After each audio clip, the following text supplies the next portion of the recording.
You rolling? What happened on 9/11 is a phony, and we've never learned the truth about 9/11. The whole agenda is to create a one-world government where everybody has an RFID chip implanted in them. All money is to be in those chips. And this is giving me straight from Rockefeller himself. This is what they want to accomplish. Aaron, what do you think women's liberation was about? We, the Rockefellers, funded that. We funded women's lib. They do whatever they want to do. What we want doesn't matter anymore. It's their agenda, it's their plans that matter. They have all the money they want. They can make all the money they want. They have a machine that can make all the money. It's not about money. It's about control. It's about their vision of how they want to see the world. You hear George Bush saying democracy means freedom. No. Democracy equals New World Order. I believe God put me on this earth to be the best person I could be, and put everybody on this earth to be the best they can be. You have to stand up for what's right in life. And unless you do that, you're nothing.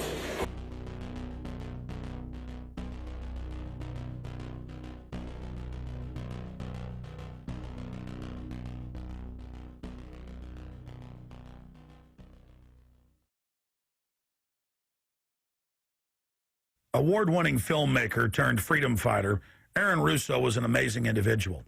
He'd been battling cancer for more than 3.5 years when he began making America Freedom to Fascism, that he shot, directed, edited, pretty much on his own with just the help of a few people.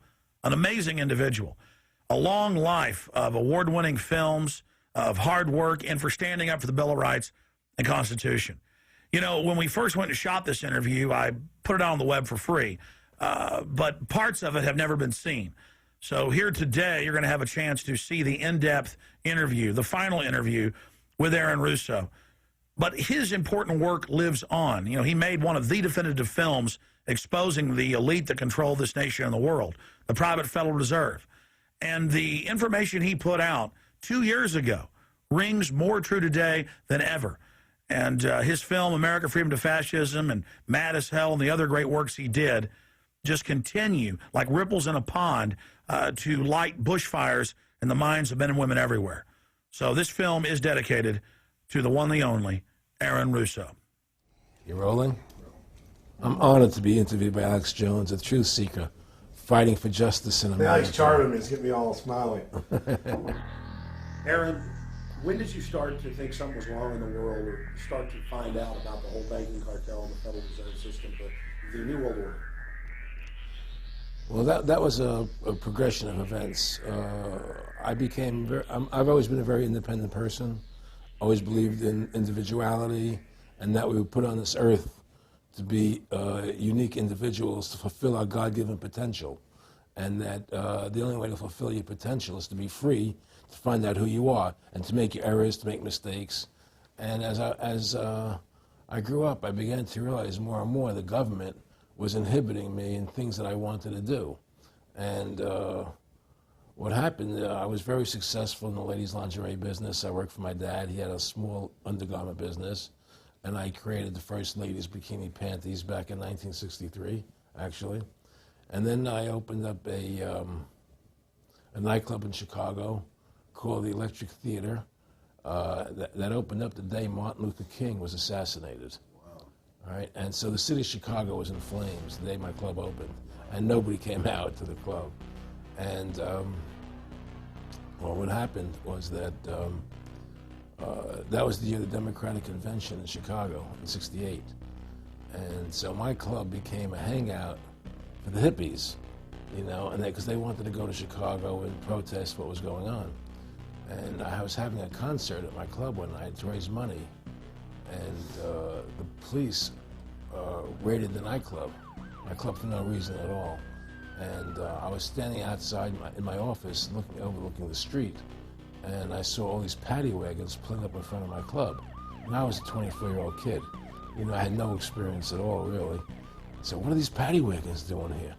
And then I saw all these cops getting out of the paddy wagons coming into my club. I said, oh my God, they're raiding me. And so I ran down to the stage, and I got on the stage, and I stopped the band from playing. And I said to the people in the audience, we're being raided, so sit down on the floor, cooperate, and plot your identification and cooperate with the police. And as I said that, two of the cops from behind threw me onto the floor and grabbed me and started dragging me out of the club. I'm going, you know, victory, victory. You know, I'm playing it for all it was worth at the time. I was a kid. And then I saw the fire department there. And the fire department was dumping garbage cans, the garbage all over the floor. And I thought to myself, well, why are they doing that? You know, very quickly as they were dragging me out. And I didn't quite understand it. So they threw me into the paddy wagon. As I got into the paddy wagon, one of the cops grabbed my testicles from behind and squeezed, and I went into the paddy wagon in gigantic pain. And the next person that came into the paddy wagon, the cop, as he was stepping in, the cops took the billy club, smashed him on the head with it, and just split his skull, you know, for no reason. I mean, there was nothing wrong. So that was kind of your wake-up. That was my awakening. Like, what is going on? I thought this was America. So I initially blamed it on Chicago and Mayor Daley, thinking it was Chicago. And anyway, it was the headlines of the newspapers the next day. You know, there was my picture in the newspapers, the headlines, Electric Theater short-circuited, it was raided. And in the article, they went ahead and they said that the reason they raided the club was because the fire department came there and saw it was messy, full of garbage, and the hippies started attacking them, which was totally not true. Those dirty hippies? It was totally false. You know, it was a complete fabrication. So they ran a false flag on you. They framed you. Yeah, of course. You know, and I was in shock. I said, people lie like that? People actually do these things? I couldn't believe it. You know, it was an awakening to me. And I went on television, I told people on television that they lied. Nobody cared. Nobody cared what the truth was. You know, it was shocking to me. And then a week or 2 weeks later, I forget exactly what it was, two cops come to see me, a lieutenant and a sergeant, a captain and a sergeant. And they said, Mr. Russo, we're sorry if you got hurt that night at the club in the raid, but we're here to tell you that if you want to keep the club open, it's going to take $2,000 a month, and we're going to come see you once a month, and whenever we have to raid you, we're going to call you, you know, and we'll let you know we're going to come in tonight and raid you. This was mafia. Well, the police mafia, Yeah. you know. And actually, it was actually more interesting than that. They said, listen, there's the A plan, there's the B plan, and there's the super deluxe plan. And this one, of course, each one will cost you that much money a month. Which one do you want? What was the super deluxe? That's the one I took. That was a $2,000 a month plan. And I took that plan, and I paid them $2,000 a month, and they left me alone. And whenever they were going to raid the club, they would come there, we're going to have a phony raid tonight, you know, just to look good for the people in the neighborhood, you know. So that was your first big education? That was my education into corruption in government, you know, but I really thought that was basically Chicago. I didn't realize it was the whole country was like that. And so that was my wake-up call, that people lie and cheat and steal. And I thought everybody was always honest and nice and decent, and I had no idea about any of these things. Well, what happened with me was that they finally one day they came to me and they said, look, we can't take your money anymore. I said, why, what's up? What's going on? I said, we have to close your club. There's elections coming, and the aldermen in the neighborhood don't want you open anymore. So we can't take your money. So I had to go to court and fight them, and they were trying to close the club. And then one night there was a fire, and the club never reopened again. The club just closed, and that was the end of the club. And they burned me down. And that was the end of my experience. And then I moved back to New York, where I met Bette Midler, and I ran into her at a little nightclub she was playing called The Improv, and I thought she was fabulous. And through a series of events, I began managing her. And as soon as I started managing her, her career took off like a rocket. You know, it was just fortuitous, I guess. And we became very, very successful. And through managing Bette, I started producing shows on Broadway where I won the Tony, and I produced a television show where I won the Emmy with Dustin Hoffman and Bette, you know, and then I produced The Rose for her, where she got Academy Award nominations. And then that led me to producing Trading Places, which everybody knows, you know. I think it's the best Eddie Murphy movie. Well, it's a good one. I don't know if it's the best, but it's a really good one. And I'm very proud I made that movie. And so in my mind, I feel as if I've made a classic comedy in Trading Places. a classic musical in The Rose, and a classic documentary in Freedom to Fascism. You know, so I'm very proud of my work that I've done as a filmmaker. Aaron, why do you do this? What's the philosophy of your life? What do you think life's all about? I think the importance of life is to like yourself. If you don't like yourself, nothing means anything. To like yourself means you have to respect yourself. To respect yourself means you have to take actions that you respect if somebody else did them. And what's the point of living if you don't like who you are? You can have all the money in the world, and if you look in the mirror and you don't like what you see there, what's the point of it? So to me, the most important thing is that I like who I am, and that I take actions that I would respect if somebody else did them. That you live a life of character, honesty, truthfulness, and I believe that a person has the ability to mold their character like a sculptor can mold a piece of clay. You know, there's no saying that a leopard never changes its spots. I don't believe that. I believe people have the total ability to mold their character into what they choose to be in their life, what their ideals are. And that's what I try to do with my life. I am not the same person today I was 30 years ago. I've changed a lot because I wanted to be something better than what I was before. And my philosophy is that you have to like yourself, you have to be a decent person with character and integrity and honor. And that's what's important. Back in the late 80s, I was a pretty big silver trader and gold trader. And I don't think I've ever told this story on tape before. I was a pretty big silver and gold trader. And I always paid my taxes, and I took what was a legal tax deduction on my silver trades. And a few years later, I think it was 88 or 89 or something, the IRS claimed that what I did, and other people did as well, was now illegal. We couldn't do it anymore. But they made it retroactive. I said, what do you mean retroactive? It was legal then. I did what was legal. He said, yeah, but it's now we're making it illegal retroactively. And that's not good. So you owe us $600,000 or $800,000. For what? It was legal. How could you make something retroactive? Change the law backwards in time. It makes no sense. Well, we're doing it. And so everybody said they can't do that. So we went to court, a class action lawsuit. And the judge agreed with the IRS and said they could do it retroactively. And that's when I knew that there was something wrong in America with the IRS and the system here, you know. Aaron, you were telling me this story last night, and before you even finished saying, in the late 80s, a tax law said retroactive. And I knew that because they literally ruined my dad, but he paid. He didn't know. He still thought this was America. And it was legal tax law, what you're supposed to do. They said retroactively you owe, and with not just retroactive, but they said you also have penalties and interest. That's right. So how do you have penalties and interest on something when they retroactively changed the law? Well, first of all, you can't retroactively. How can you do anything retroactively? Penalties and interest are a farce. The whole thing, because they do whatever they want to do. And that's when I realized America is not America. It's not the land that I was taught it was. Because they can do whatever they wish to do. And there's nothing the citizen can do about it. Now, you've made America Freedom to Fascism. I want to walk through that film, and I want to encourage everybody out there to get a copy of it on DVD. It was also in theaters around the country, and I think the best film out there on the Federal Reserve and the IRS and the whole banker scam, and I want to discuss that with you here.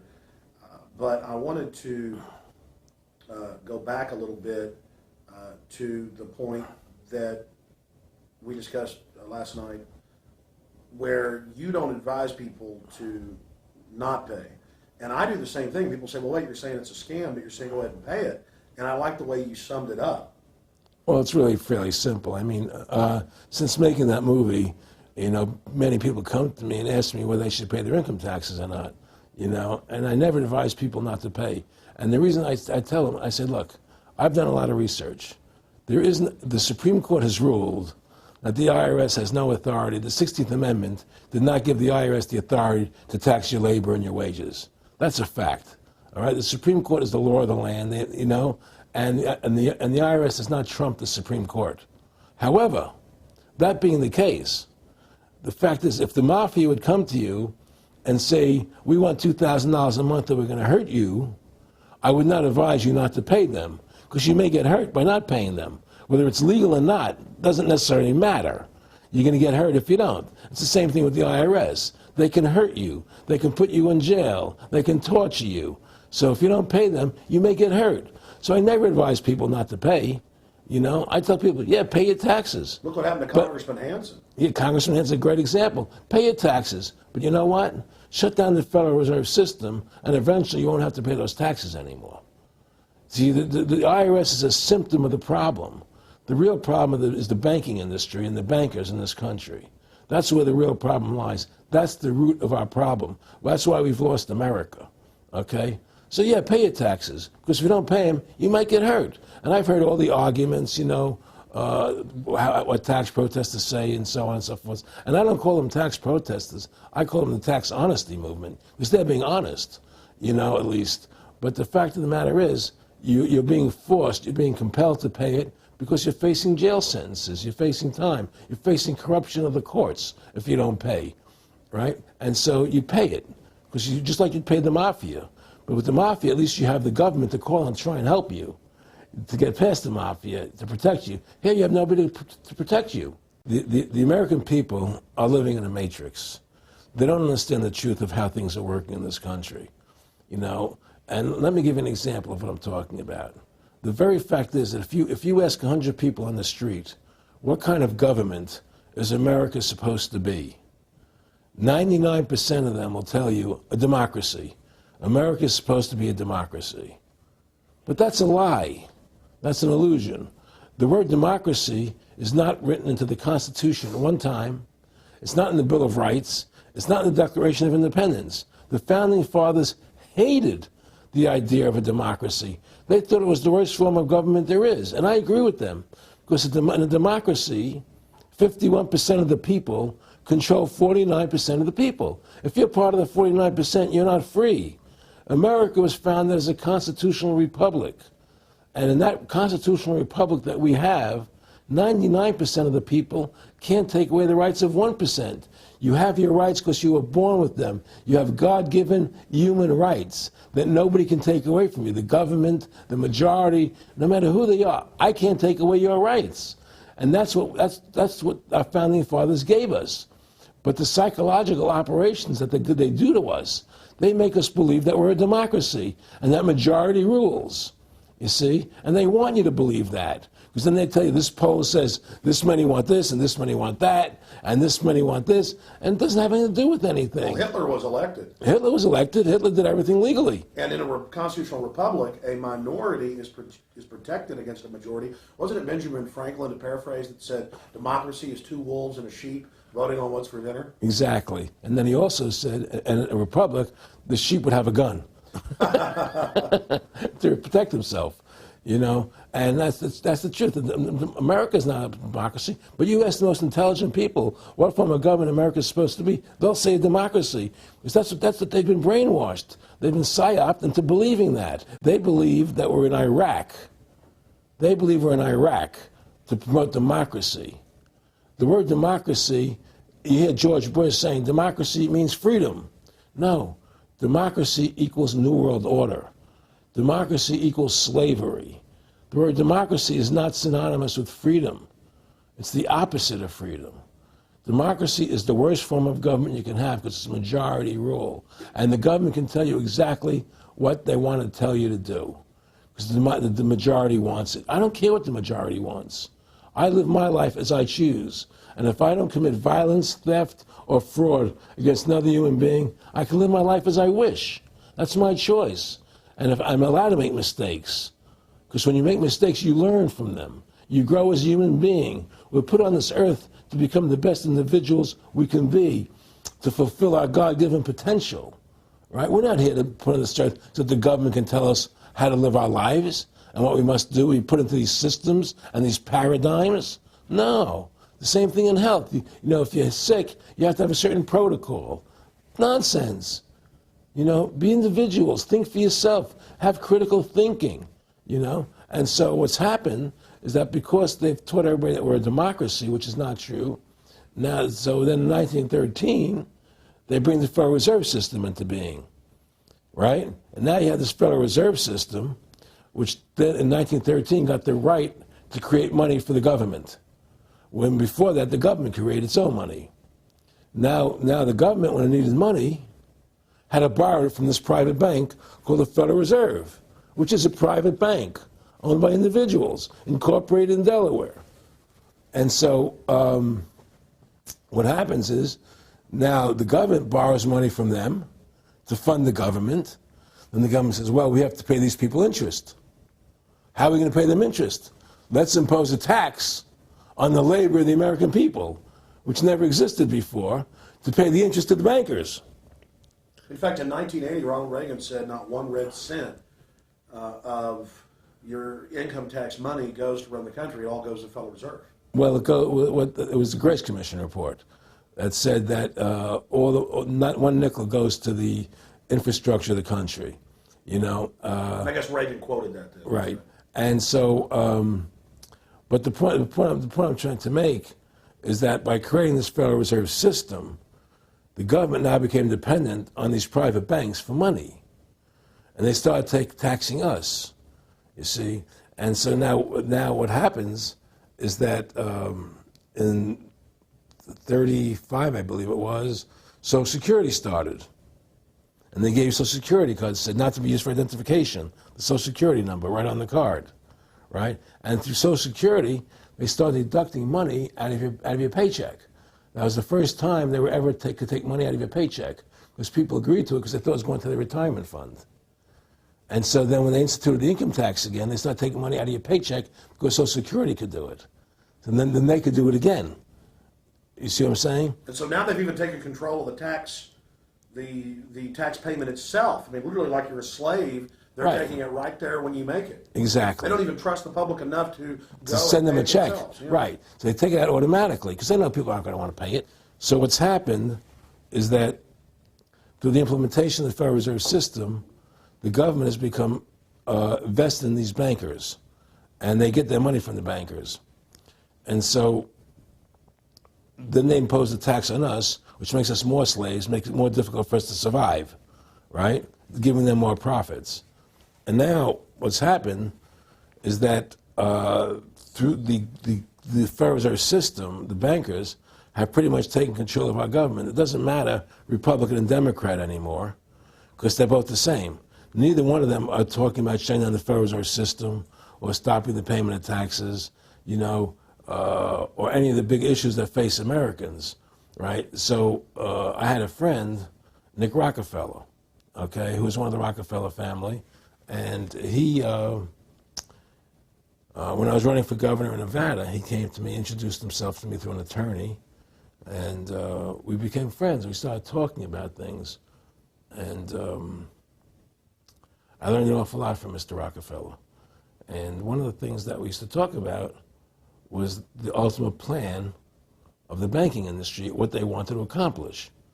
And the goals of the banking industry, not just the Federal Reserve System, but the private banks in Germany and England, all over Italy, all over the world, they all work together. They're all central banks. And they're all part of the Communist Manifesto. Central banking is one of the major planks of the Communist Manifesto. We talk about America being a capitalistic country, but yet at the same time we have a central bank that plans everything for us, right? And the graduated income tax is another plank of the Communist Manifesto, right? So right there you have two major planks of the Communist Manifesto that have been brought in because of the Federal Reserve System, okay? So the ultimate goal that these people have in mind is the goal to create a one-world government run by the banking industry, run by the bankers, and they're doing it in sections. The European currency, the euro, and the European Constitution is one part of it. Now they're trying to do it in America with the North American Union, right? And they want to create a new currency called the Amero, right? And the whole agenda is to create a one-world government where everybody has an RFID chip implanted in them. All money is to be in those chips, right? There'll be no more cash. And this is given me straight from Rockefeller himself. This is what they want to accomplish. And all money will be in your chips. And so instead of having cash, anytime you have money in your chip, they can take out whatever they want to take out whenever they want to. If they say you owe us this much money in taxes, they just deduct it out of your chip digitally. Total control. Total control. And if you're like me or you, and you're protesting what they're doing, they can just turn off your chip. And you have nothing. You can't buy food. You can't do anything. It's total control of the people. And that chip's connected to a database that has your purchasing records, what you do, what Everything. you sell. Everything is in there, you know? And so they want a one world government controlled by them, everybody being chipped, all your money in those chips, and they control the chips, and they control people. And you become a slave. You become a serf to these people. That's their goal. That's their intentions. More than a decade ago, I began getting secret government documents, and we published them, where the feds were training the local police and the military that gun owners, conservatives, people that made frequent references to the U.S. Constitution were terrorists. That's a quote. But in 2009, it broke into the national media when we received the secret MIAC report from a state police officer, and that was in the state of Missouri, but the feds had written it, demonizing Ron Paul, people that wanted to end the Federal Reserve, people that wanted liberty and freedom. And now more secret reports have been released, like the Department of Homeland Security report, which the feds admit they wrote, that says returning veterans are the #1 terror threat in America, that gun owners are part of that #1 threat, that people buying ammo are the #1 threat. Think about this. You have these private bankers overthrowing the United States, and they're secretly training the police that gun owners and patriots and veterans are the #1 threat. So they're saying the American people that follow the Constitution and Bill of Rights that will actually stand up against this tyranny are terrorists, because they are the terrorists. They are the criminals coming in with a corporate takeover, a hijacking of the nation. Eric, can you be specific about when you met Rockefeller, how it happened in these discussions?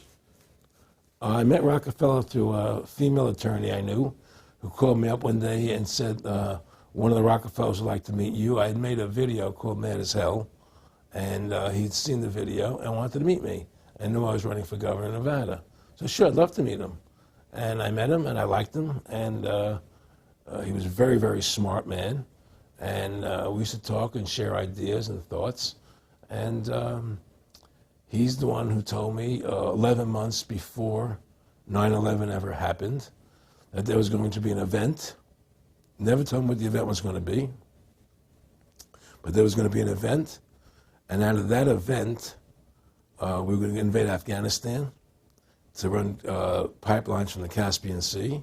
We were going to invade Iraq, you know, to take over the oil fields, establish a base in the Middle East, and make it all part of the New World Order. And we'd go after Chavez in Venezuela. And sure enough, later, 9/11 happened, and I remember he was telling me how how you're going to see soldiers looking in caves for people in Afghanistan and Pakistan and all these places.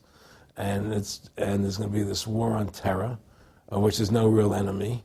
And the whole thing is a giant hoax, you know, but it's a way for the government to take over the American people. He told you it was going to be a hoax. Oh, yeah. Oh, yeah. There's no question. He says, there's going to be war on terror. And he's just laughing. There's no, who are we fighting? I mean, why do you think 9/11 happened and then nothing's happened since then? Do you think that our security is so great here that these people who pulled off 9/11, who were able to, can't knock down another plane? Come on, it's ridiculous. 9/11 was done by people in our own government and our own banking system to perpetuate the fear of the American people into subordinating themselves to anything the government wants them to do. That's what it's about, and to create this war, this endless war on terror. And that's why and that was the first lie. And the next lie was going into Iraq, you know, to get Saddam Hussein out with his weapons of mass destruction. That was the next lie. Now, specifically, this was a little over 6 years ago? This was 11 months before 9/11. Yeah. And Nick Rockefeller, who's a lawyer, he's become your friend over the previous years, and he's saying to you that there's going to be this big event, and then out of that we're going to have a war on terror, and it's just going to go on and on. Right, an endless war on terror without any real enemy. That you can never, so you can never define a winner. And did he say that it's going to be perfect because you can't define an enemy? It just goes on Yeah, and on? because you can't define a winner. There's no one to beat, so it goes on and on forever. And they can do whatever they want. They scared the hell out of the American public. Look, this whole war on terror is a fraud. It's a farce. It's very difficult to say it out loud because people are intimidated against saying it. Because if you say it, they want to make you into a nutcase. But the truth has to come out. That's why I'm doing this interview. The fact of the matter happens to be that the whole war on terror is a fraud. It's a farce. Yeah, there's a war going on in Iraq because we invaded Iraq. And people over there fighting, you know. But the war on terror, that's a joke, you know. And until we discover what really happened on 9/11 and who was responsible for 9/11, because that's where the war on terror emanates from. That's where it comes from. It was 9/11 that allowed this war on terror to begin. And until we get to the bottom root of 9/11, the truth of 9/11, we'll never know about the war on terror.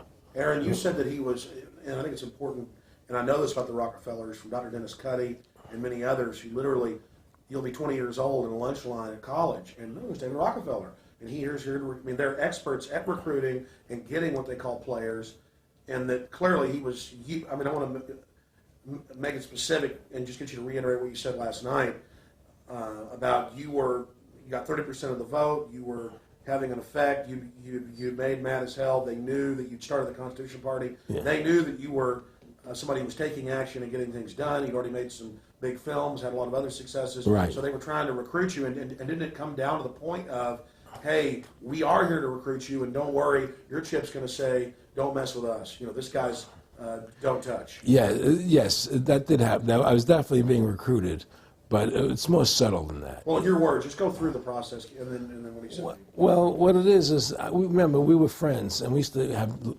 come to my house a lot. We'd have dinner, we'd talk, and he'd tell me about business investments, how you get involved in, you know, or they would help me with this business investment or that business investment.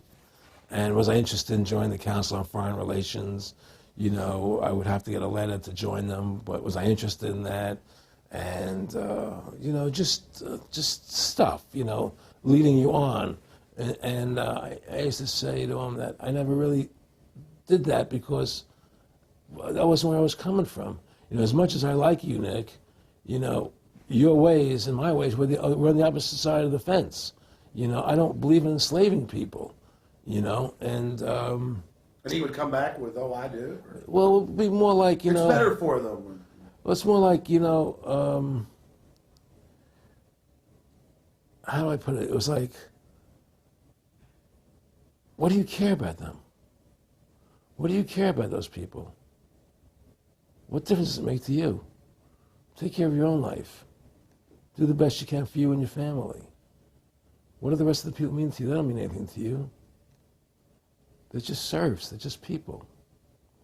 You know, it was just a lack of caring, you know, and that's just not who I was. It was just sort of like cold, you know. It was just like cold, you know. And I used to say to him, what's the point of all this? You have all the money in the world you need. You have all the power you need. What's the point?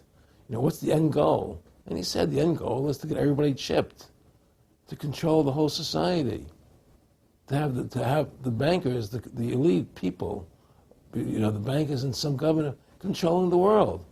And I said, all the people in the Council on Foreign Relations believe this way you do? He said, no. You know, most of them believe they're doing the right thing. A lot of them believe it's better off being socialistic.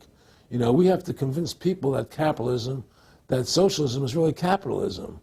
Because America's becoming a socialist country. It's a communist country today.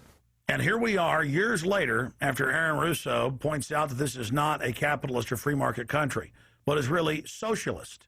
In fact, here's the cover of Newsweek. We are all socialists now. But this isn't the socialism the public thinks it is, where the government robs from the rich to give to the poor. Actually, it's always the big banks, the elites throughout history that fund socialism. They want to use the middle class's money to basically domesticate the working class and expand the size of government so it can basically, in the end game, eradicate the middle class and have a giant submass of uneducated slaves who have no chance of ever rebelling against the tyranny, and a tiny elite in control of it all. And that is the very nature of this New World Order system. They are using big government to strangle competition, to take control of the people, to break up the family, to basically set up a global plantation or neo-feudalist state. Well, one of the things they told me was that he was at the house one night, and he would talk, and he started laughing. He said, "Aaron, what do you think women's liberation was about?" And I said, I had pretty conventional thinking about it at that point. I said, I think it's about women having the right to work, getting equal pay with men, just like they won the right to vote, you know? And he started to laugh. He said, "You're an idiot." And I said, "Why am I an idiot?" He said, let me tell you what that was about. We, the Rockefellers, funded that. We funded women's lib, you know? And we're the ones who got all over the newspapers and television, the Rockefeller Foundation. He says, and you want to know why? He says, there were two primary reasons. And they were, one reason was we couldn't tax half the population before women's lib. And the second reason was, now we get the kids in school at an early age. We can indoctrinate the kids how to think. It breaks up the family. The kids start looking at the state as the family, as the school, as the officials, as their family, not as the parents teaching them. And so those are the two primary reasons for women's lib, which I thought up to that point was a noble thing. You know, when I saw their intentions behind it, where they were coming from when they created it, the thought of it, I saw the evil behind what I thought was a noble venture. Aaron, did you know that Gloria Steinem, in one of her own books, now admits the CIA funded Miss Magazine? No, I had no idea about that. No, I never heard that. Yeah, we're going to... CIA funded Miss Magazine? Funded Miss Magazine with the stated goal of taxing women and breaking up the family. No kidding. I never heard that. Well, Nick told me. I mean, I know it, but not because I know the CIA was involved in it. Well, Gloria Steinem was proud of it. Oh, the CIA wanted to help women. No kidding. So they funded it, yeah. And of course, it's divide and conquer. Right, and of course. What they do is they focus in, obviously, on real problems. Women were getting shafted in many ways, but the elite wasn't planning to help them. They were planning to really shaft them and take men away from them. Look at what they did with black families. You only had about 10% illegitimacy 50 years ago in black communities, and now it's over 90%. And look at welfare. We're going to give you some money, but you can't have a man in the house. Right. And so that was further to degrade the family. Totally destroyed. And now illegitimacy is over 50% in the general population. Right. Well, see, the whole thing is these people control the money, so they make all the rules. You understand? And they put whatever rules they want into effect. And the truth is, America has really become a socialist, communistic country. And everybody says it's a capitalistic country. It's not a capitalistic country. You know, how can it be capitalistic when you have a central bank? That's the first. It can't be. You know, it's a planned economy. It's a planned economy. It's a phony. If they want to create prosperity, they just print dollars. They just make dollars or put digits into the economy, and now you have prosperity. You don't have real prosperity. You don't have real manufacturing. You just have money being injected in. It's an infusion of credit, which only makes the government go into more debt. Into more debt. The Federal Reserve is poison to our country. Of course it is. It's poison. Whoever makes the money makes the rules. Rothschild said that, and they make the money. Why are we allowing these private bankers to make the money for our country? It makes no sense. Why are we paying interest to these banks to make money for us when the government can do it itself without paying interest and without all that debt? There's no answer to that question, and it's the question no politician will raise. Everybody talks about America's debt, how much debt we're in. We're in debt because we have to borrow money. But we don't have to borrow money. They designed it so we go into debt. Exactly. We can create the money and back it by gold so they can't create too much of it. So you don't have the inflation. And do what the founding fathers gave us. But instead, the bankers make the money, they control the government, they buy the politicians, they tell us who gets into office. You have computer voting, that's a fraud. They do whatever they want to do to us. They do whatever they want to do to us. And it has to stop. My friendship with Nick Rockefeller was one where we expressed ideas to each other and thoughts and philosophies, and he wanted me to become part of what they were doing, and for me to become a member of the CFR, and offered various business opportunities for me to get involved in, and for me to not take up the fight or the battle that I've been taking up in the past, you know, to drop that idea, because what was the point of my fighting for the people? I was a guy who was very successful in the movie business, and I saw the truth of what was happening. I tried to express it to the people, And rather than having me express it to the people, they wanted me to join their side because I was a mover and a shaker. And rather than me opposing them, to join them. It was real simple. And he tried to recruit me into that situation, and I didn't go for it. Did he get angry when you didn't go for it? No, no. And, you know, it was like, you know, I remember one time he said to me, you join us, so you have an ID card, Aaron, you know, you have a chip, and your chip will say KMA on it. And I said, what does KMA mean? He said, it means kiss my ass. And anybody stops you, a cop or whatever, and you show them your card or your chip, and they'll know to leave you alone because you're one of us.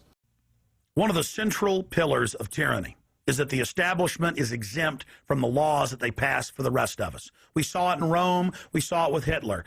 We saw Richard Nixon saying, look, I'm the president. If I break the law, it's not illegal. We saw George Bush and Dick Cheney say that. We see Barack Obama continuing that, saying, I'm not going to give detainees real trials. I'm going to give them secret kangaroo military commissions trials, and we're going to hold them in secret camps, and I've got executive privilege. It's the same thing over and over again. And one example of hundreds that are out there was a story back in April of 2008 out of the Orange County Register. And this backs up exactly what Aaron's talking about with Mr. Rockefeller saying, I got a chip in my hand, kiss my ass. Here's just one example of hundreds.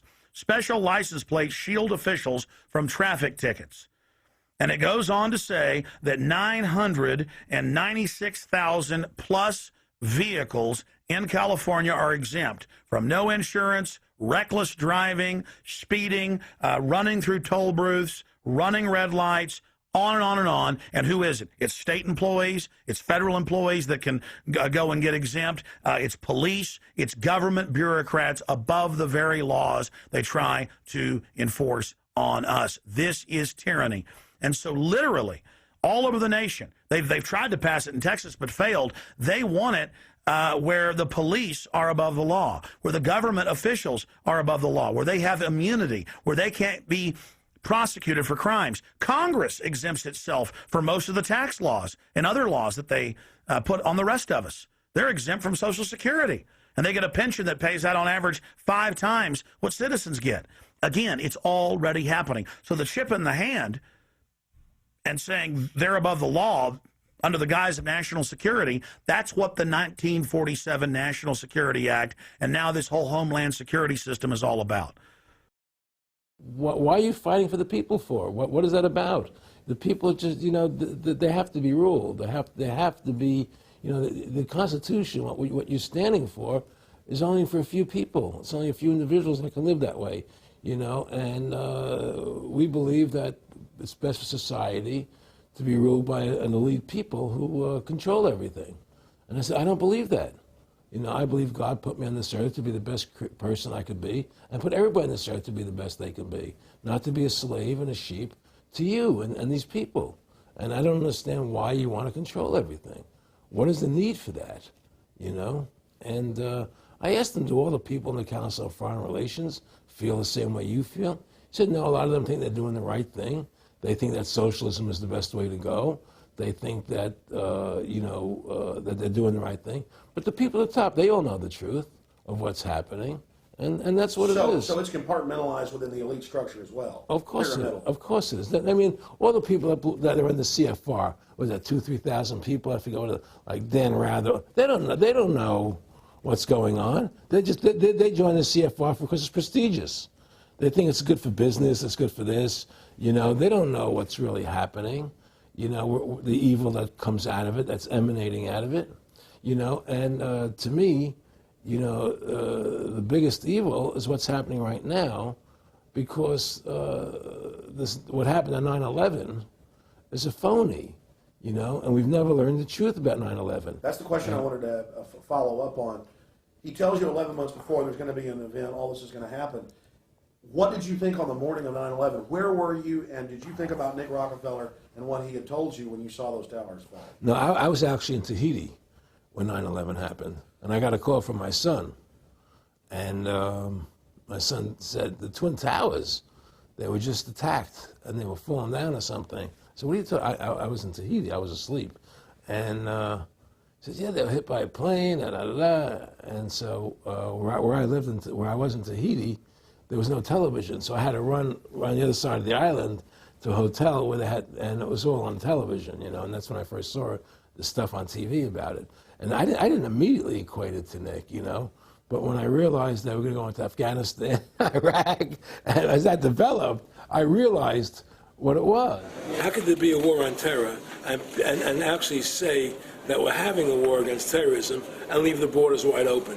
If you were the President of the United States, or I were the President of the United States, and 9/11 really happened the way they want us to believe it happened, the first thing you would do is shut down the borders so people couldn't get in the country to harm you. But they left the borders wide open because the bankers want the borders open because they want a one-world government. They want a North American Union. They don't want borders here. The 9/11 was only a manifestation. It was done to create a fear in the American public, right? So that we will obey what they want us to do.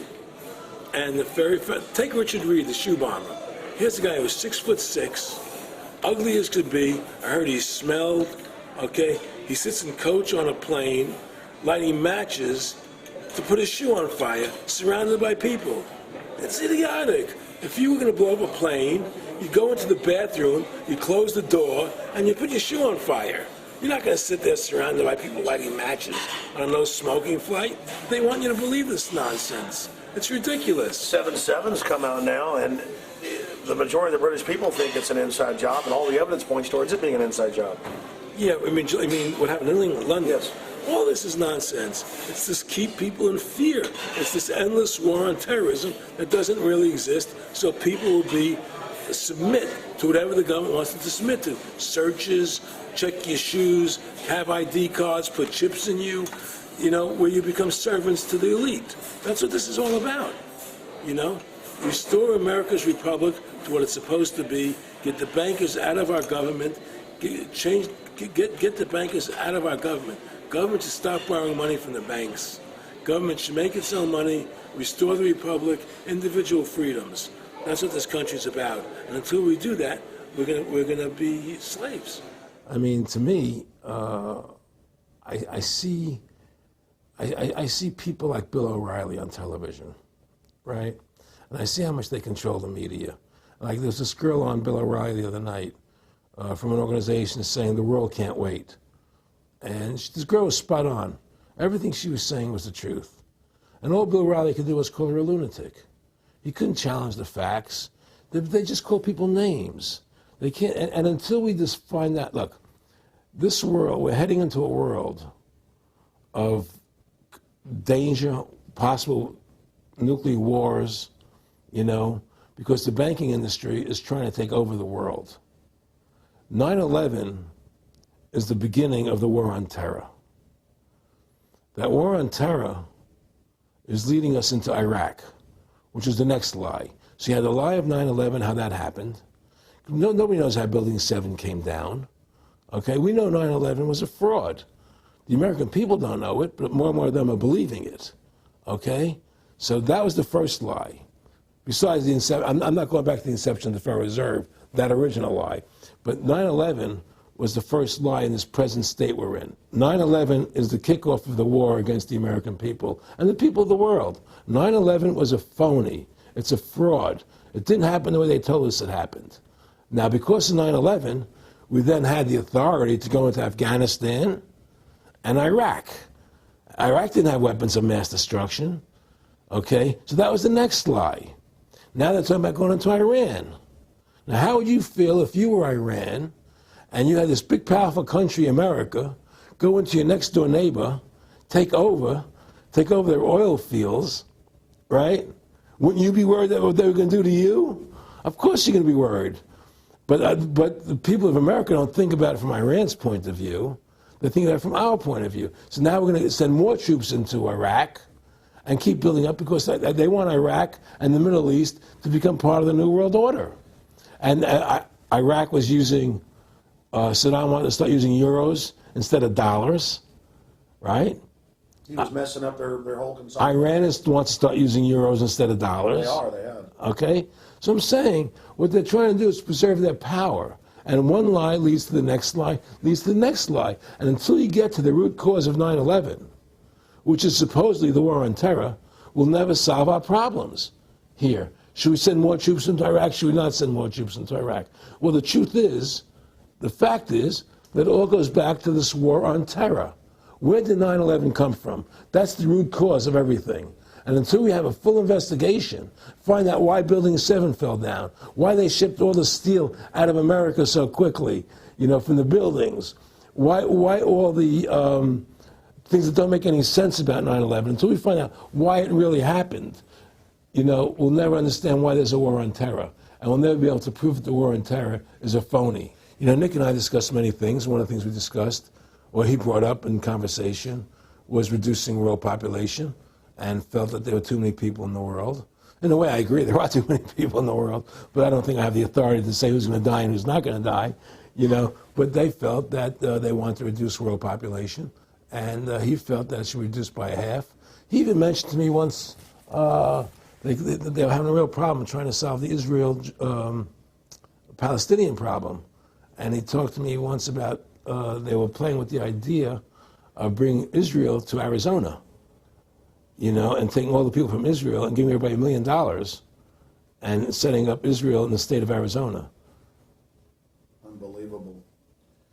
To end that problem, because that's a problem that they're not in charge of, in a sense. They're not controlling that problem. They're very arrogant. They can do whatever they want to do. We've given these people the authority to create money out of thin air, and through that device, they control everything. And if you want to win the battle to stop that, you have to deny them the ability to create money. It's only because they can make money that they have all this power. They literally have the money machines. They have the money machines. They can print it. They can do whatever they want to do. They own everything. Aaron, we take over pretty quick. If we were the guys that issued the money, everybody had to come give us real assets for the use of this money we just printed up. People. I tell people, why in the world does the American government borrow money from the banks when they have the ability to create it themselves without borrowing it and paying interest on it? Why? And nobody can answer that question. Not one politician ever raises that. Why does the American government borrow money when they can create it without paying interest? Well, we did create it up until 1913. And so people say, well, because if the American government does it, it'll create inflation. That's the answer. I say, well, let's look at it. The American government has the Federal Reserve do it, which creates the same inflation as if they did it. But also with the inflation, now you're getting massive debt. So with the Federal Reserve, you have inflation and debt. Now, if the American government made the money, backed by gold, which limited the amount they could make, you wouldn't have debt and you wouldn't have inflation. But inflation was only about 50% from the 1780s, I've looked it up, until the late 1800s.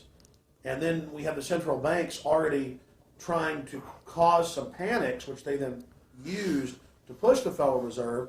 And if we look at inflation since 1913 into 2007, it's exponential.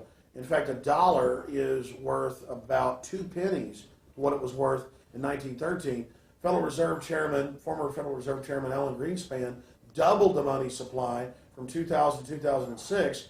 And then Edward Bernanke, the new Fed chief, came in and said he's going to double it again in the next 2 years. And then he said, now I'm going to make the money supply numbers secret. And so now we don't even know. Right. But the evidence is they are just, in the curve of inflation, it gradually grows. And then suddenly at a point, it goes straight up. And it seems it's parabolic, yeah. Yeah, parabolic. But the thing is that the only thing I disagree with you on from early 1800 to 1913, there was no inflation other than during the Civil War.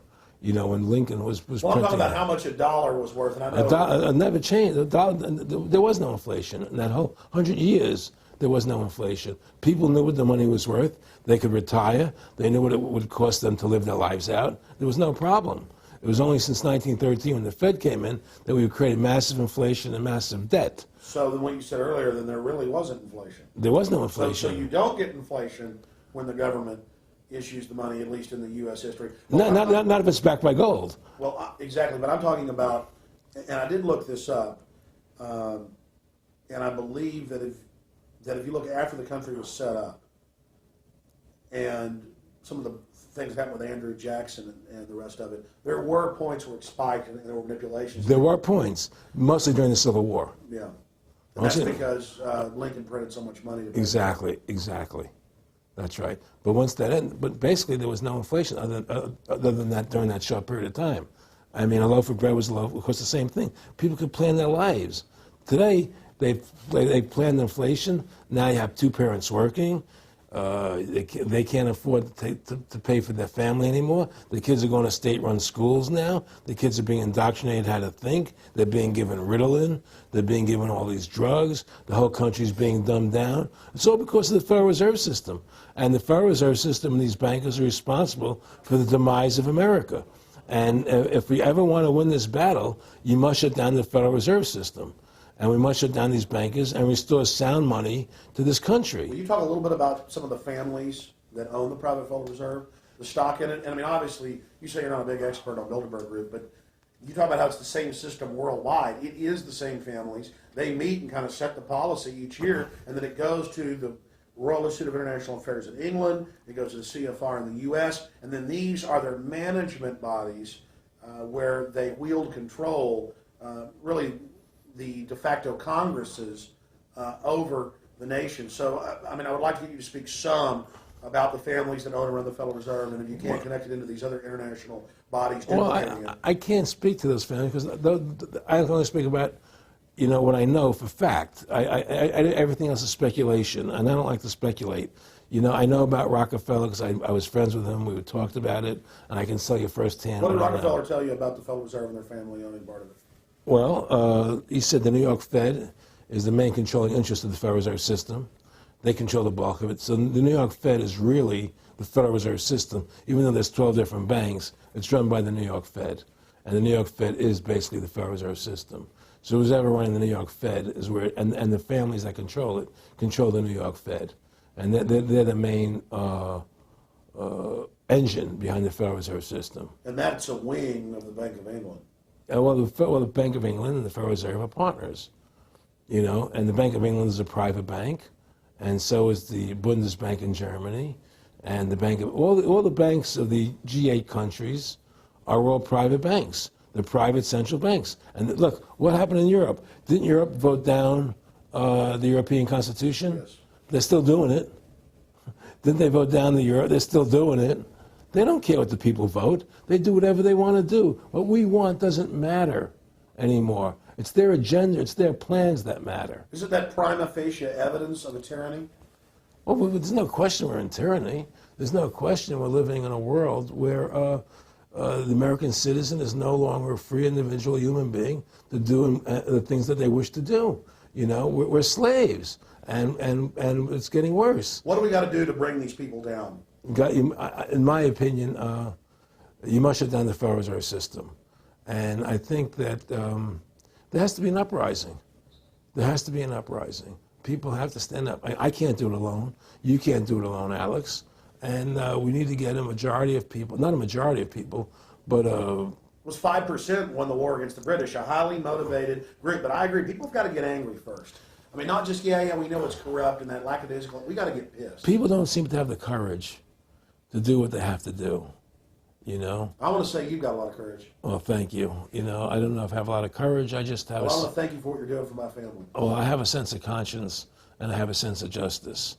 I get nervous about what I do, but I do it because there's no other choice. I couldn't live with myself if I didn't do it, But the fact of the matter is, I've ostracized myself pretty much from Hollywood.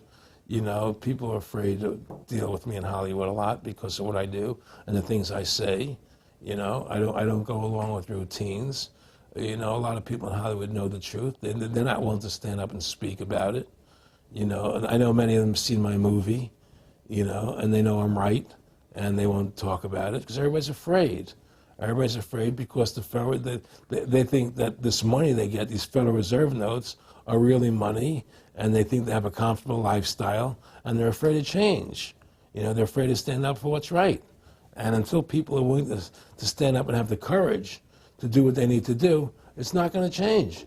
And hopefully, what you're doing, what I'm doing, what other people like us are doing, can affect the change, that people will stand up and say, hey, I've had enough. The thing is, we have one advantage. That they need us to cooperate. See, if we don't cooperate with them, they can't win. And so they always need our cooperation to go along with their programs. So they try to sell us. Right. They try to sell us. Democracy, this majority says this, believe in this, do that. The war on terror, we got to be scared. They're always trying to do things to sell us that will go along with them. And once we learn not to cooperate with them, then we win the game. And that's the point. Don't cooperate with them. Don't go along with the program anymore. Stop it. Join forces. You and I should run for president and vice president and take over this country and bring freedom back to this country. That's what it takes. Two people like you and I, statesmen who believe in freedom, who believe in Thomas Jefferson and the Constitution and the founding fathers to make this country whole again. Because right now it's in the grip of the evil ones, And the only way to stop that is for good men to stand up. What Edmund Burke said, evil can only thrive when good men do nothing. Yes. Right? We got to do something. That's what it is, Silence is golden, but when it comes to your freedom, it's yellow. We have to stop being scared. We have to stand up and do what's necessary to take back, to stop these bankers, these elite, this government full of lies, congressmen full of liars, People destroying our borders, creating a government. I mean, imagine this. Here you are in America, and they're combining America, Canada, and Mexico into one country, the North American Union, and the American people don't know anything about it. It's not even in the press. They'd rather talk about Rosie O'Donnell and Donald Trump calling each other names than discussing the fact that we're merging into one country. The press doesn't even report it. Or that Paris Hilton doesn't wear underwear. Yeah, Britney Spears. But I mean, who cares? I mean, the fact of the matter happens to be that tells you how controlled the media is. Here you are combining America, Canada, and Mexico into one country, and you don't see it in the press. Unless maybe it's Lou Dobbs. You don't see it in the press. You just don't see it. It should be the top story everywhere. Everywhere, and not a word about it, really. Why? That tells you there's the evidence that it's controlled. They don't want the American people to know what's going on. That's why they don't protect our borders. That's why we're losing our Constitution, the very document that secures our freedoms. There is a rising tide against it. There is a rising tide, but we have to mobilize. We have to mobilize. And we have to get all the good people in this country to stand together and say, I'm not going to take it anymore. Well, I think if you analyze the situation, and if you realize that since the Federal Reserve has come into being in 1913, illegally, without a constitutional amendment, by bribing a few senators during Christmas vacation, they turned over the most important power that the American government has, the creation and issuance of money, to a private bank. To that private bank issuing money, they have destroyed this country. They have destroyed the purchasing power of the money in this country. They've created social programs that are destroying this country. Thanks to the work of Aaron Russo and Ron Paul and many others, folks are starting to find out who the real enemy is. Offshore private banking corporations that have engaged in a hostile corporate takeover of the United States and almost every other nation on the planet. And the private Federal Reserve is their beachhead here in the United States. Ron Paul has introduced H.R. 1207 that at time of taping has over 87 sponsors, just to audit the private Federal Reserve that arrogantly says it's above all U.S. laws and above all three branches of government and that no law enforcement can investigate them. I mean, how asinine is that? How above the law is that? How ridiculous is that? Everybody else gets audited. Nobody else is above the law but them, this group of plutocrats, this group of polycentric bankers that are setting up this neo-feudal world system. Now, they've taken over our government, both Republicans and Democrats. There's no difference anymore between the two parties. They control both parties. It doesn't matter to them which one wins, because who's ever running for president will be someone they anoint, okay? Whether it's Hillary Clinton or John McCain running for president next year, they're going to be people that are going to do what they want them to do. And the fact of the matter happens to be that you can't win an election unless you have enough money to win. They make sure who gets the money. The most important point is they control both parties. And the public continues to only focus in on the distraction of the left puppet and the right puppet instead of looking at the puppet masters.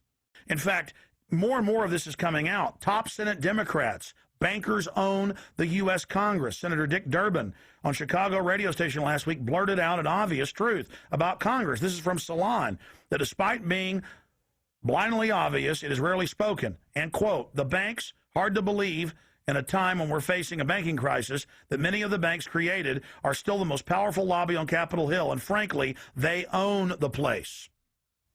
So there is one of the most powerful Democrats in the country, top Senate Democrat, saying bankers own the U.S. Congress. It's true. Let's admit it. Let's stop debating the two puppets they put out in front of us, the liberal puppet, the conservative puppet, and then every time we wake up to one of the puppets, they just replace it with another puppet. Let's look past the puppets to the puppet master above them that's controlling the puppets. That's all Aaron Russo and myself and Ron Paul and so many other people are saying. Let's get back to a culture of liberty versus tyranny, not this left-right diversion. You know, when folks are sick of Obama in 4 to 8 years, they're going to put a Republican in, and they'll put out different rhetoric but carry out the same operation. Because as the top Senate Democrats said, the bankers own the place, even though they engineered the crisis. And make no mistake, they did engineer it by design. Their own documents, their own IMF and World Bank documents admit that. And out of this crisis, they're setting up the new Bank of the World, according to Time Magazine and Newsweek and the Wall Street Journal and just hundreds of publications with headlines like, and now for world government, and the Financial Times of London. They create the crisis and then say, okay, our Ponzi scheme's falling apart and bankrupting you. Give us $12.8 trillion in the first 6 months of the banker bailout. And now they say, we'll set up a Bank of the World you pay your carbon taxes to, and private bankers will rule your life, and we'll pay private greenhouse gas carbon taxes to two firms owned by Al Gore, and this is publicly admitted. I mean, this is how bad the scamming is getting. And we've got to wake up. We've got to say no. We've got to get angry and get in the face of the New World Order. Again, the private offshore bankers own America. They own both parties, but they get you in a rah-rah, Coke versus Pepsi, Redskins versus Cowboys, fight. And you get in this little political fight as followers instead of looking past that to the actual global elite and what they're setting up. So through these bankers attempting to taking over America, knowing that America was the freest nation in the world, it was necessary for them to take over America, take away our gun rights of freedom to bear arms, and create a country where we become slaves. Because once they take over America, the rest of the world becomes a lot easier for them.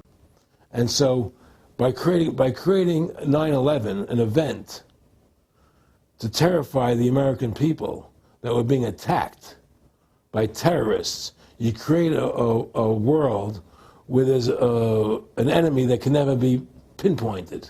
You can never win the battle. It's a 100-year war. It's a never-ending war on terrorism, right? So you're always fighting this war. And through the war on terrorism, which is the 9/11, which is the first lie, then you create the war on terrorism, which is the next lie. Then you create the war in Iraq for weapons of mass destruction, which is the next lie. And it's one lie to the next lie to the next lie. Now it's going to be Iran, the next lie, sending more troops and a surge into Iraq. Think about what Aaron Russo is saying here. The war on terror is a war on the American people and the people of the world. You see, the elites always sell the public on tyranny by attacking a minority that's unliked first, or the outsider. Oh, we're just getting rid of the Bill of Rights and Constitution and having secret arrest and FEMA camps and the Military Commissions Act for foreigners. It's just for them. And now the federal government has been caught saying that gun owners, conservatives, people buying ammunition, they've been caught saying that returning veterans are the #1 threat to Homeland Security. And in a way, that's true. People that know about the Bill of Rights and Constitution and know that our country is being taken over and hijacked by foreign banks, I guess they are the threat to the criminals that have done this. That's all the New World Order is a private corporate takeover of the nation states, of the governments of the world. And then these private corporations bring in a tyrannical form of neo-feudalism that they call corporatism or fascism. Mussolini said that fascism should properly be called corporatism. And that's what it is. And they create the socialism to get control of the wealth and to control society, and then they pipe the profits to themselves. So they socialize the general public to get control of us, but it's private above us. It's basically just slavery. Now, think about what Aaron Russo was saying here, and it's absolutely true. This is a war on the American people. They build Homeland Security, they build the police state in the name of fighting foreign enemies, and then they flip it all around to use it against the American people, and the MIAC reports and the DHS reports and the rest of it. This whole thing was set up for the people, and Aaron Russo nailed it. It's just one thing leading to the other, and it's always with the event. It's always in the point of taking over more countries, more dominance. You know, making sure the American dollar, making sure the G8 stays in control of everything. And what they want to do is to control the American people, control the people of the world, put RFID chips in everybody, so everybody's a slave to these central banks. Did you ever talk to Nick Rockefeller after he told you all this and then 9/11 took place? No. No. No. But he did. He told me that you're going to see men running around caves looking for Osama bin Laden. You know, you're going to see men looking for, these guys, and they're going to be, He told you it was all going to be bull. It's a phony. The whole thing is a fake. It's a fraud. Was he laughing, or was he just coldly saying this? No, it was more laughing. Cynical. Laughing. It's more like, look how stupid everybody is. Look how stupid everybody. We can do whatever we want to do. Well, it is ridiculous. It's like with al-Zakari. They claim they killed him like 14 times. And they never said, well, we didn't kill him last time, but we killed him this time. They never even, now they're like practicing being ridiculous. Well, what about bin Laden being in the American hospital, getting kidney help? Yeah. Right? In the American hospital, right? They could, if they wanted Osama bin Laden, they could have gotten him. Oh, yeah. He was right in the American, after the coal. Well, every time our troops really would keep catching Taliban leaders, they would be ordered by the generals to let them go. That's come out in the newspapers, but only here or there. And they kept going, and then Pat Tillman was complaining about it, and then he got shot. I've talked to his brother. Oh, you did? And then he got shot, and it was a big hero charging Al-Qaeda. No Al-Qaeda, somebody shot him in the back. Look, we're dealing with complete evil. We're dealing with complete evil. And until the American people wake up and say, we don't want this evil in our country anymore, and we want to come back to a country of decency and goodness and integrity and honor, we're going down that road. And that's what it's going to take. It's going to have people to stand up and say, we don't want to live in this kind of a world anymore. I believe we should pull all our troops out of Iraq. I believe we should leave other countries alone. Let other countries live their lives the way they choose to. Stop trying to spread democracy around the world, which is the worst form of government there is anyway. Restore our republic to what it's supposed to be, and go back to what the founding fathers gave us, and try and restore that. Restore the republic.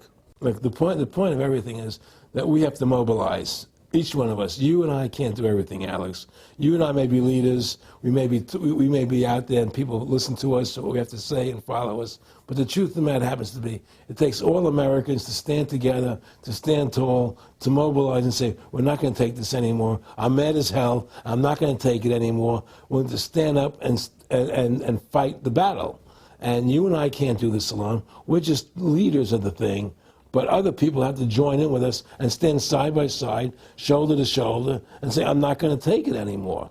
That's what it's going to take to win this effort, and to stop cooperating with the government and with all their rules and regulations, and to wake everybody up, to hand out DVDs of my movie, to hand out DVDs of your movie, to educate everybody to what's going on. Well, if you don't fight the corruption and you don't stand up for what's right in life, you're going to end up being a serf and a slave, and you're leaving your children a world that you wouldn't want to live in yourself. So how can you, in decency, behave that way? You have to stand up for what's right in life. And unless you do that, you're nothing. Well, freedom and liberty is what people really want, and it's time to stop the duplicity of the government from lying to us. You see, many people know the truth of what's happening in this country. They know the truth, like the numbers you gave about 9/11. But they're afraid to stand up. People have to find their courage and stand up and say, I'm not going to take this anymore. I know the truth, and it's like they create a situation where if you tell the truth, you're considered a lunatic. You know, in other words, if someone goes on a TV show and says 9/11's an inside job, oh, you're an idiot, you're crazy. They call you names. You can't be afraid of that. Well, it doesn't work anymore. I mean, they have no facts. Just calling you crazy doesn't make you crazy. Well, we know that. They also go get kooks who are kooks to put them on and then say they represent us. That's right, exactly. Another tactic. Exactly. And Bill O'Reilly's great at that. Sean Hannity is great at that. They just put people on who they can dominate, you know. But why do you think guys like that, they're not stupid? I mean, I've talked to people that know them. They know the truth. Why do you think they decide to join the evil? That has to be in their hearts. I mean, I had the opportunity to do that, and then in my heart I couldn't do it. So it has. But, I mean, how could you or I consciously be involved in something like putting AIDS virus in black Africans' vaccines? I mean, what the hell? I mean, it's like, we're not good guys either. I mean, I don't think I'm like some special perfect person. What the hell's wrong with this elite? I mean, what are they running around doing evil? I mean, they just run around continually doing evil. Well, I think a lot of them think they're doing the right thing. I think a lot of them think they're doing the right thing. Not the top elite, but people within the system, you know. But I think that it's all about, as Nick said to me, it's about control and power. They have all the money they want. They can make all the money they want. They have a machine that can make all the money. It's not about money. It's about control. It's about their vision of how they want to see the world in their eyes. And, you know, you and I believe in individuality, in the person being the dominant thing, the individual being the dominant person. Today we live in a world where institutions are dominant, not people. You know, the American, you know, we the people, by the people, for the people. Now it's we the institutions, by the institutions, for the institutions. People are secondary. It's all about corporations and institutions. And the Federal Reserve is the biggest institution in the world. You know, if you ask somebody what's the biggest corporation in the world, they'll say Google or Walmart or Exxon or something. But the biggest corporation in the world is the Federal Reserve System, right? And all the other corporations feed off the nipple of the Federal Reserve System. Well, it's like the Monopoly game. The bank always wins. It has unlimited money. It's not the people playing on the board. Exactly. The bank owns the board, the box, the shelf it's sitting on. But that's because you gave them the ability to make the money. You have to take that away from them. We need to take the bank away from the private bankers. Exactly. You have to take the creation of money away from the private bankers, and you'll solve 95% of your problems. Well, I mean, look at America. 10% growth rates every year like China's having right now. The U.S. had 10% growth rates until the Federal Reserve took over. And then if you look at that, it all starts really going downhill from there. Well, they destroyed the American worker. What they've done, here's what's happened.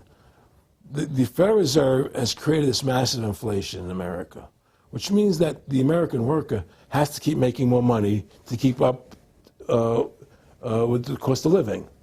The more money they make to keep with the cost of living, the less competitive they become in the world economy. So now what happens is we have to pay our workers so much to keep up with the cost of living, say, well, screw the American worker, let's go overseas now and get the cheap labor. But really, that's a war being waged against the middle class. Of course the bankers print the money.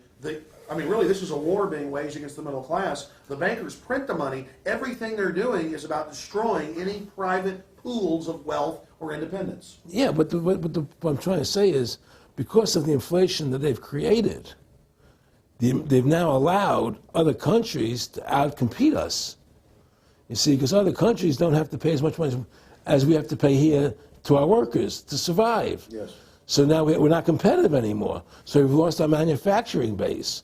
We've lost our competitive. In the old days, the American worker, you wanted to buy everything American. You wouldn't buy anything from Japan, which was cheap crap. And what does that leave us? It leaves America this military force, and so the elite's giving us a deal.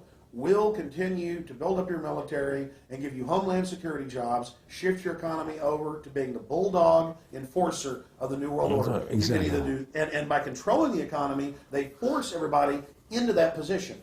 That's exactly correct. That's exactly correct. And there's no more manufacturing here. We're a service economy. We do nothing. We provide nothing. We provide nothing to the rest of the world anymore. Well, first of all, Freedom to Fascism is a movie that everybody should see, because we show the fraud of the income tax. We show how judges put people in jail for no reason.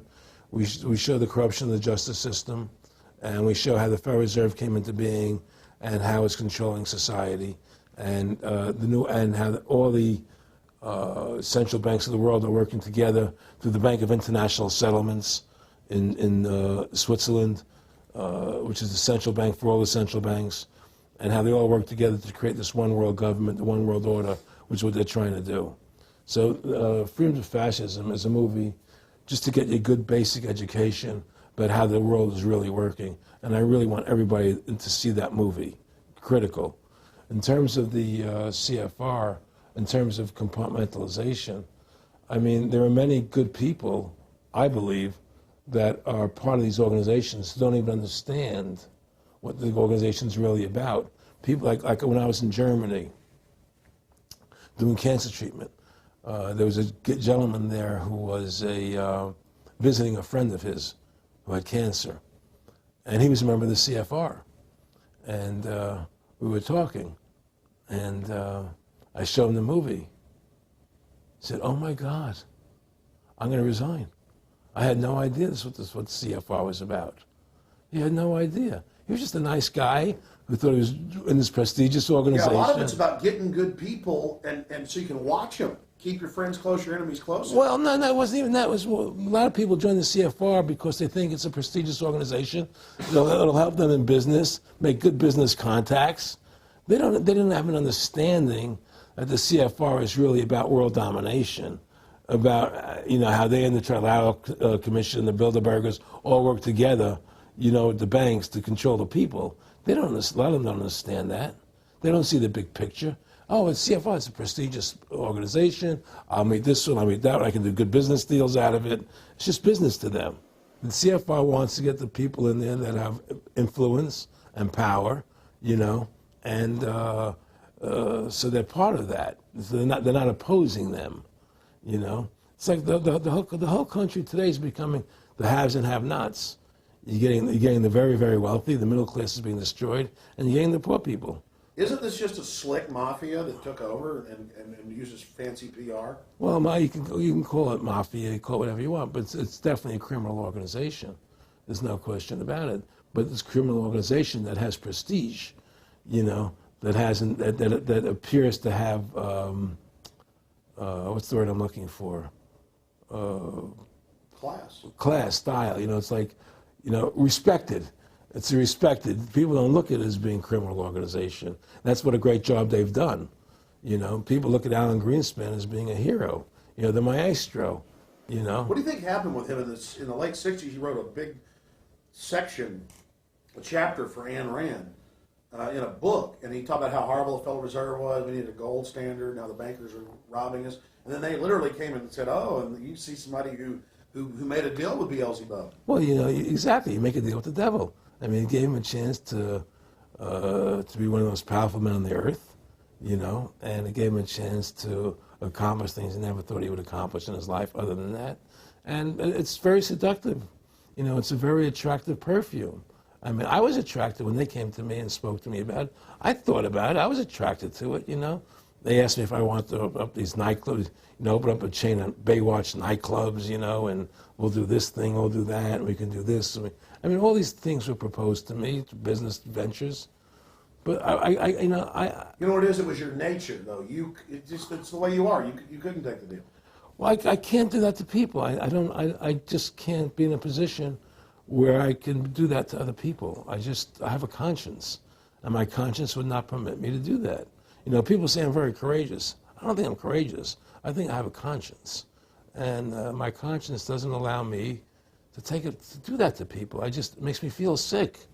I just don't believe in it. No, I agree. When I do bad things, I feel bad. When I do good things, I feel good. Yeah, exactly. I feel the same way. And I mean, I don't know what's going to come out. I mean, I don't have that much money, but I've got some money. It's like, what more do I need? I can go on a trip if I want. I can help pay for my kids to go to school and have my wife, comfortable. I mean, how do I go out and screw people so I can have some more junk? Well, money's a funny thing.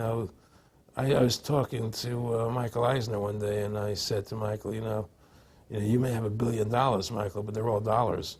If the dollar goes bad, how much money are you going to have? you know, and that's the thing, you know. You know, everything is denominated in dollars. Everybody thinks in terms of dollars, but the dollar has no value. And someday it's you know, everything returns to the mean. Well, really, the whole universe, financial universe we live in, is a matrix fraud.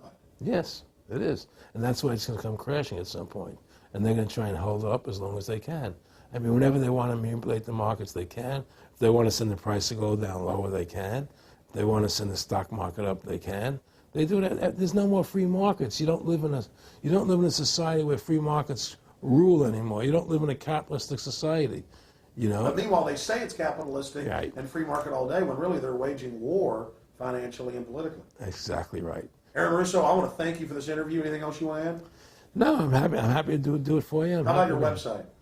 My website, freedomtofascism.com. Go over there, take a look at it, you know. But just, folks, you know, all I can say is, you know, take our country back, restore the Constitution. Don't let these bankers do this to us anymore. Stand up, don't be afraid of them, and do what you got to do, you know. And I have plans in the works, and when I get over my problems, you know, we'll reveal them, you know. And Well, I'll be supportive of that. thank you, Alex. And listen, you've done a great job alerting people to the truth.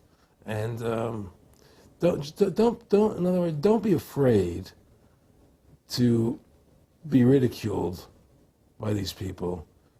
You know, if 9/11 was a phony, and I know it was, then stand up and say it's a phony. Don't be scared to tell the truth. Don't allow their you know, their powers of trying to make you look silly to frighten you. What do you think of what Charlie Sheen did? I love what Charlie Sheen did. I was so respectful of what he did. I just applauded him. People saw right through that attack. They flipped a light switch when they went after him. Yeah, but they don't. You see, the thing is that more people don't come out and do it. You know, to build that wave. Charlie did it. I'm really proud of the guy. David Lynch did. But the media was smart and didn't bite this time. Right. I mean, a few people have, but they're not picking up on it because they control the media. James Brolin did on The View. I heard that as well. But again, they're not picking Barbara up. Walters looked like she's about to have a heart attack. But they don't pick up on it. You see, they don't allow it to go anywhere. You know, it comes if someone says something, they let it die. You know, but they keep perpetuating, you know, the war on terrorism. They keep perpetuating all these things that are lies. And because we've given the Federal Reserve the money-making power, they control the media, they control the government, and they're all in bed together. So you're fighting all this propaganda all the time, and it's a very difficult fight. Americans, mobilize. Stand together, stand tall. Tell the government you're mad as hell. No longer cooperate with the government. Do not accept the national ID card. Do everything in your power to restore freedom and your individuality back to America. Stop being a country run by the institutions for the institutions. Let's go back to we the people, by the people, for the people, as opposed to we the institution, by the institution, for the institution. Stand up for your individual rights. Stand up for the godliness that's in each and every one of us. Thank you for watching this historic interview with Aaron Russo. Please don't just stand down after watching this film. Research the private Federal Reserve for yourself. Realize it is the main head on the Hydra that we have to go after. Realize that we can fight the political parties all day, but until we go after the heart, the root of the problem, nothing's going to get better. We have this ruling class of private bankers that issue all this fiat currency, and they have committed unbelievable crimes and have the audacity to claim that they're above the law. Ladies and gentlemen, now more than ever, we don't have a choice. It's us or them. Either the New World Order is removed from power, or the world faces more wars, more tyranny, and a nightmarish police state carried out by these eugenicists.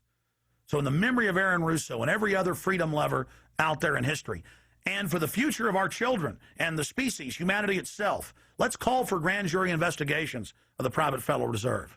Let's arrest the bankers. Let's kick these foreign corporate criminals out of our country and get our constitutional republic back. Let's stop being distracted and diverted by the liberal and conservative puppets they stick up in our faces on television. Let's look past the front men to the actual architects of the New World Order and bring them to justice. There's no way these arrogant bastards can get away with this if we expose them and speak out against them. And more, it's coming out even in the mainstream media that they are a pack of criminals who are above the law and who have hijacked our nation. But they're only above the law in our minds. We have to expose them as the criminals they are and bring them to justice. Look in the mirror. You are the solution. Take action and join the ranks of folks like Aaron Russo, Ron Paul, and so many others. God bless you all, and thank you for watching this presentation. Now spread the word about the true enemy of the people in the Fed, in the New World Order, in the hegemony of private central bankers.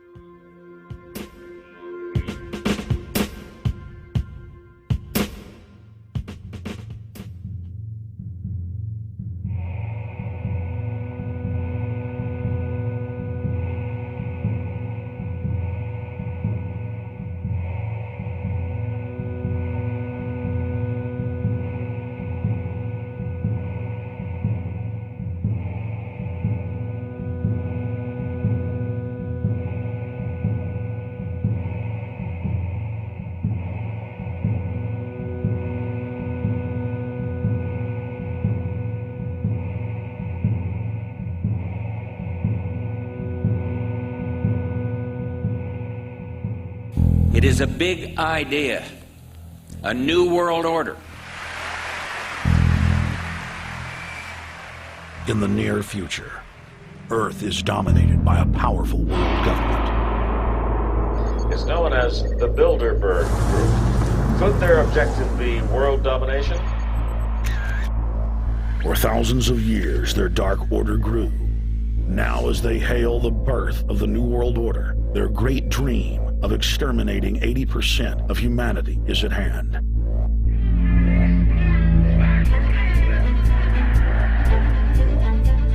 For the first time in history, the elite's plan for world government is blown wide open. You will learn the secret that drives the entire New World Order agenda. Bilderberg is making great progress toward a world government. Only an educated, informed public can stop them in their tracks. Alex, it's Chalabi, eh? For the first time, all the pieces have been put together. The dots have been connected, and the picture is crystal clear. Earth's ruling elite believe they have discovered the fountain of youth. But before they can attain it, 80% of us must die. A psychopathic technocracy is establishing world government so there can be no escape from their plan.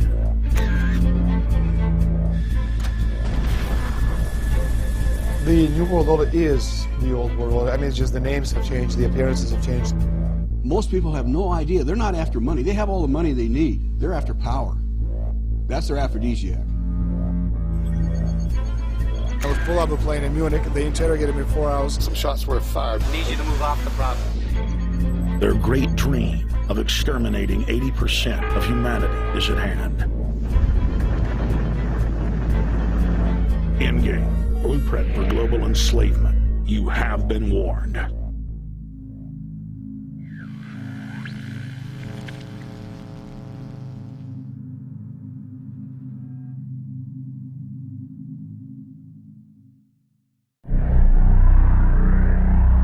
Obama is notoriously a liar. We need to go to where the real architecture of government is, and it's not in a president. Wall Street has hijacked Washington in broad daylight.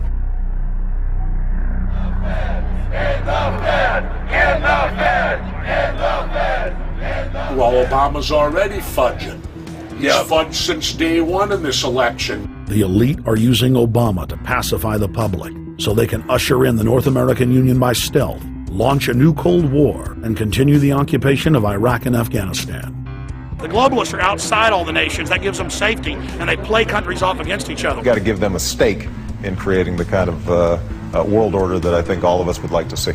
Partnership and cooperation among nations is not a choice. It is the only way.